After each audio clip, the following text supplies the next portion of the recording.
days I'm going to talk about some topics on epidemiology. Like at first, I will review previous sessions. I think Dr. Feinberg taught you some topics like the objective of epidemiology. After that, I think she talked about study design, yes, case control, cohort, RCT, and cross-sectional. And in this session, at first, I'm going to talk about, I'm going to review the previous sessions. After that, we have a quiz. Please don't worry about this quiz because the main objective is to you become familiar with the kind of question in final exam, and I think it can help you. It can help you to learn the format of final question. I think it's so helpful. Next session, we will talk about systematic review and meta-analysis. It's a hot topic in medical sciences, and after that we will talk about measures of association. I think you know incidence and prevalence. Yes. What is incidence? The rates of the disease or the thing we are studying, the per number of population. It's kind of proportion. Yes. Yes. And what is prevalence? The occurrence of the disease. Occurrence of the disease. Both of them are measure of occurrence or measure of frequency. It's aimed to, or they aim to describe a condition or health condition. For example, when we want to estimate the prevalence of diabetes in community, at first we should sample some population from a specific or previously defined population. After that, we should assess them about diabetes, and finally we can calculate or estimate prevalence or incidence. And the main difference between incidence and prevalence is that in incidence we deal with new cases, yes? Yes. But in the prevalence, We deal with all cases. yes, all cases. It doesn't matter if they are new or old cases, yes? So tomorrow I will talk about measures of association. After that, we will talk about errors, an important topic in epidemiology. And finally, we will talk about screening and outbreak investigation. I think I'll send you a video about outbreak investigation in next week. Okay. If you agree, I can review study design. After that, I think it's so helpful for learning and for reviewing previous sessions. After that, we will have a quiz, very easy quiz. I think you can answer this question, I think, in 45 minutes, I think, or 1 hour. After that, we will take a break, and again, I will start next session at 10, I think. Yes, 10 or 10:50, doesn't matter. Okay. As you know, one of the most important objective of epidemiology is to measure the frequency of disease or outcome-related, health-related events and state. And another objective is to determine association or find some association between exposure and outcome. For example, if whether an association between hypertension and coronary heart disease, or association between smoking and lung cancer. For answering this kind of question, we need some approaches, some study designs. And there are many classifications for these studies. One of the most important classification is based on epidemiology definition.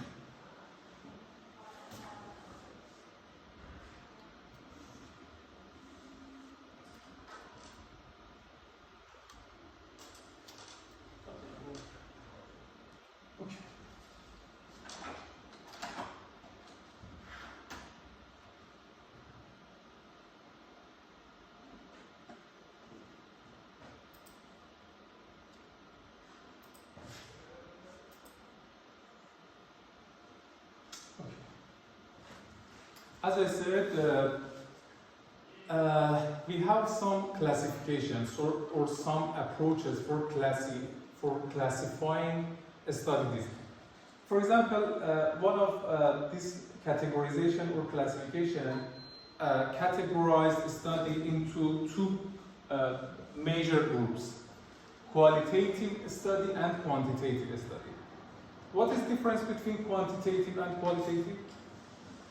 Quantitative sees how many of the population have this disease or disorder, whereas qualitative studies the type itself of the disease. So maybe, for example, if you're doing a study about diabetes, quantitative would say these many people have diabetes. Yes, but qualitative would distinguish between type 1 and type 2. Yes, but qualitative is very different from quantitative.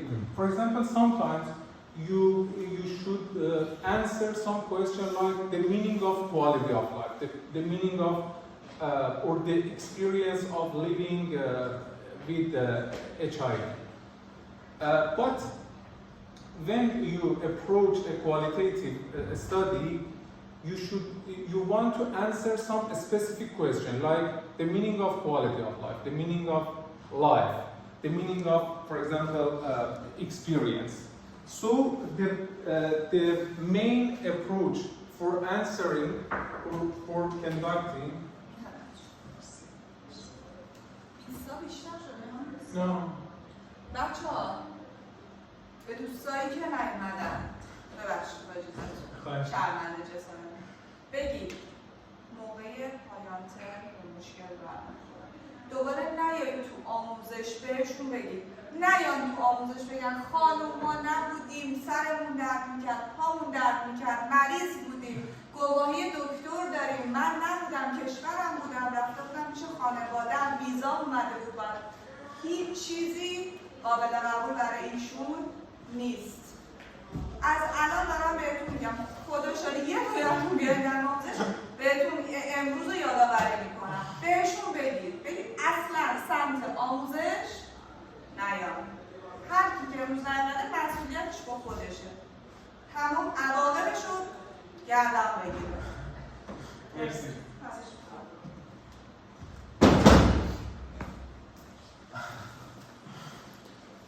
Can you speak Persian? Yeah. A little bit, like 50-50. Barakallah. Barakallah in Arabic, yes? Barakallah. Okay, so qualitative, it's a different topic. It's a different issue, and it's out of our scope. But a considerable part of studies is quantitative. Quantitative like cross-sectional, case control cohort, RCT, and etc. Okay?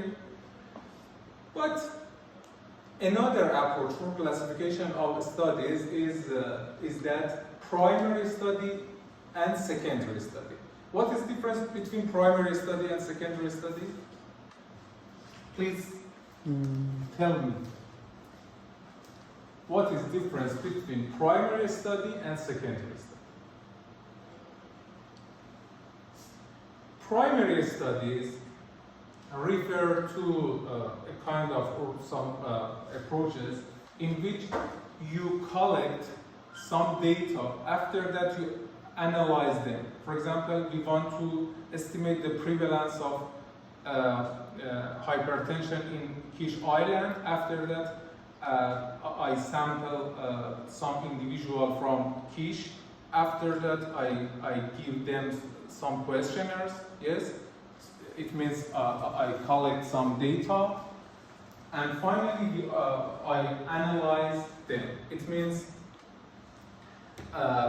it's an original process. It's an original work, and it means we deal with first-hand data.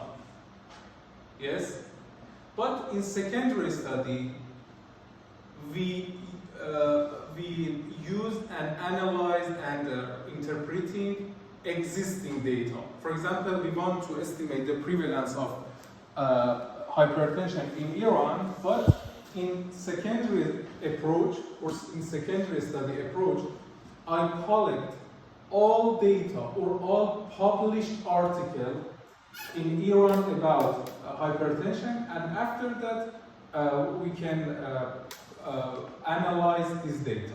It's, for example, systematic review is a kind of secondary study.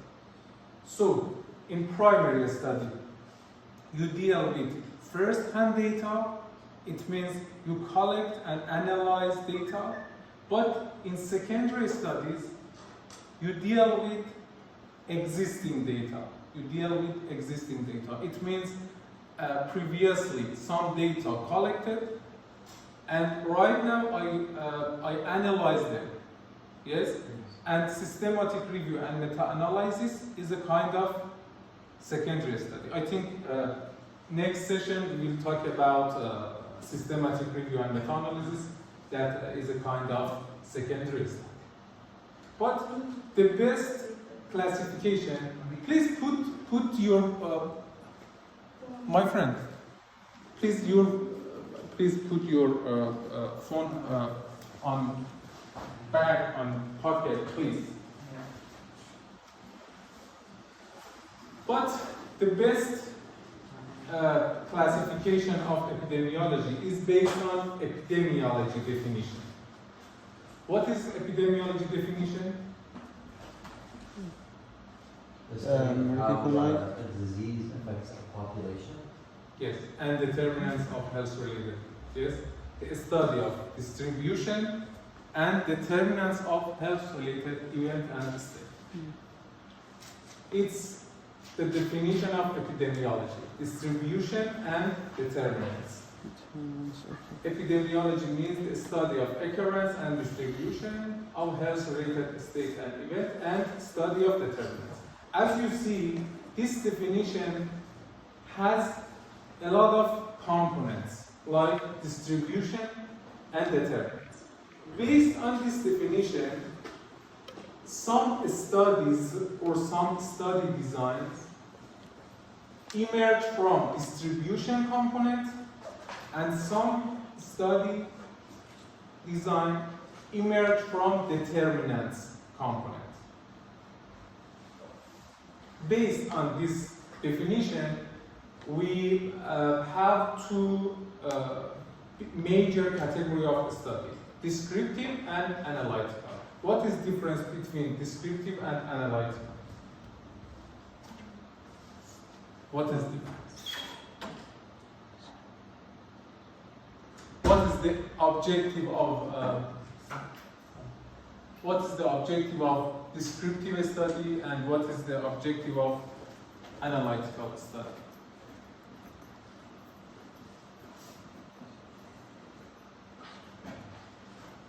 You are supposed to take an exam. I think descriptive related. Answer this question. I think descriptive related to the symptom. Related to the symptoms. What is the difference between descriptive and analytical? I think descriptive is more about what is happening in one of the type of cases, and analytical is more about the statistics and other things. Yes, but in descriptive studies you can use statistics. For example, incidence, prevalence, mean, and etc. What is the difference between them? Descriptive is to describe like the state of the current thing we are studying, whereas analysis focuses on why we are seeing these results. Like descriptive describes the results, analytical it says why we see these results. Yes. It means in descriptive studies, we want to describe a specific disease or condition. For example, we want to estimate the prevalence or incidence of a disease. And we don't want to assess the association between two variables. For example, I want to estimate the prevalence of depression among Iranian people.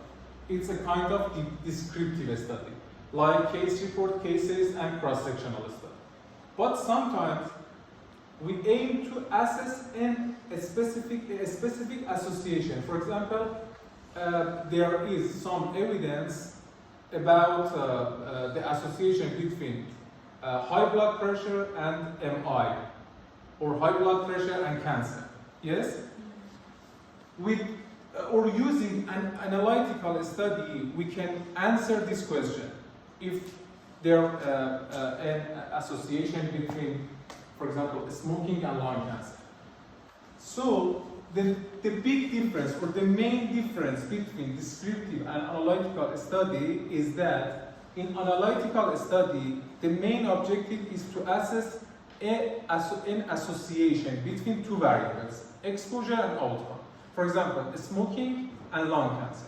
When we want to answer this kind of question, we should adopt this approach, because we want to assess an association like lung cancer and smoking. Yes? But in descriptive, the main objective is not to assess an association. The main objective is to describe a situation. For example, we want to describe this question based on gender. How many men and how many women there are in class. Yes, it's a kind of descriptive. But when we want to assess an association, we should adopt the analytical study, like observational and interventional. Observational like cohort, case control, and cross-sectional, and interventional like clinical trial. What is the difference between observational and interventional? What is the difference between observational, analytical observational, and analytical intervention? Please tell me. Observational, we simply observe. We see the, what's it called, the cases we are studying, and we compare them with control sample. Whereas interventional, maybe I think this is for if we want to see the effectiveness of a certain treatment or preventative measure, so we apply it and then see the results. In interventional study. Yes. It means in observational study, the main role of investigator, the main role of researcher is to observe what happened. But in interventional study, you should adopt or select an intervention like vaccine or new treatment. After that, you want to assess the efficacy of that treatment. So, in interventional studies, all interventions are safe, like new treatment, new vaccine, and etc. But in observational study, you can assess all factors like smoking, alcohol consumption, hypertension, and etc. Okay? So now we don't assess. Intervention. But in intervention, we cannot use, for example, smoking for as an intervention, because smoking is a risk factor, and it's not and it's unethical to use smoking as an intervention. Okay. As you know, randomized control trial means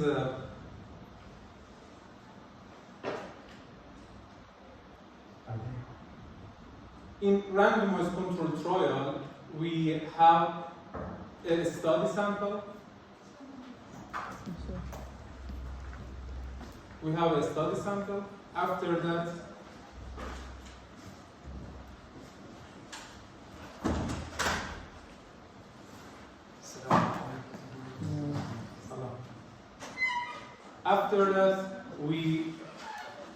this study sample are allocated into two different groups, intervention and no intervention. And this process is done using a process named randomization. Yes? So, in randomized control trial, we have a study sample, and through randomization, this sample is allocated into two groups, intervention and no intervention. For example, we have a sample, and after that, based on randomization, I categorize them into two groups. One of them vaccine and another one placebo or another vaccine. After that, we should follow them for a long period of time. For example, 3 months or 6 months. This period of time depends on many factors, like, for example, secular trend or natural history of the disease. It's randomized control trial. This is cohort study. In cohort study, the starting point is selecting two groups. One of them is exposed, yes, and another another one no exposed or unexposed. For example, smoking and non-smoking, yes. After that, we should follow them. And finally, we measure the occurrence of disease. For example, we choose two groups, smoking and non-smoking, follow them for a specific period of time. After that, we can estimate incidence of disease in exposed and unexposed group.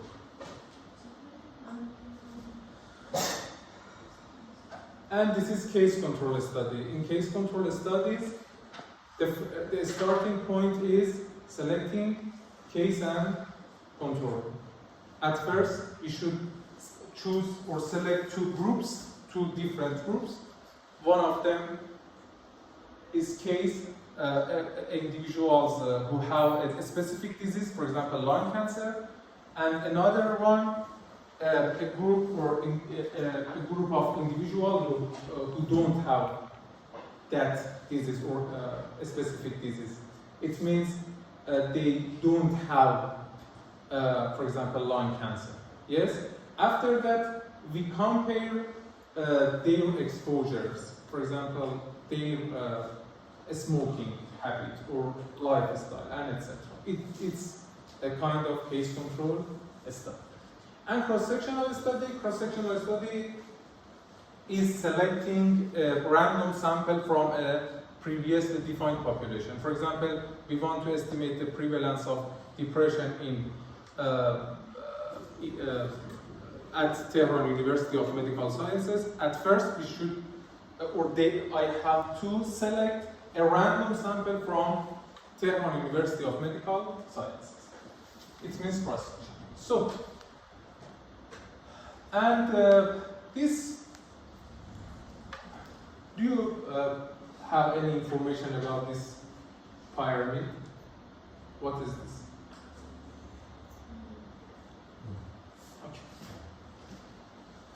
pyramid shows the hierarchy of evidence. A way to rank medical studies based on how reliable and valid they are.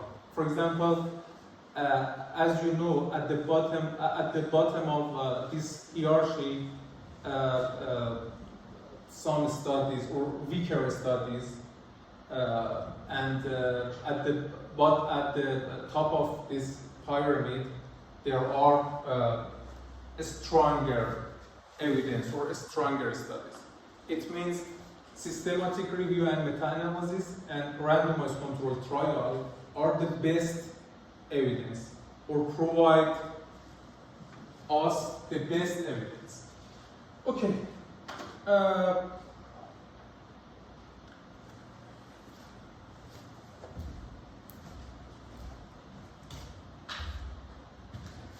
It was a review about previous sessions, and right now we will have a quiz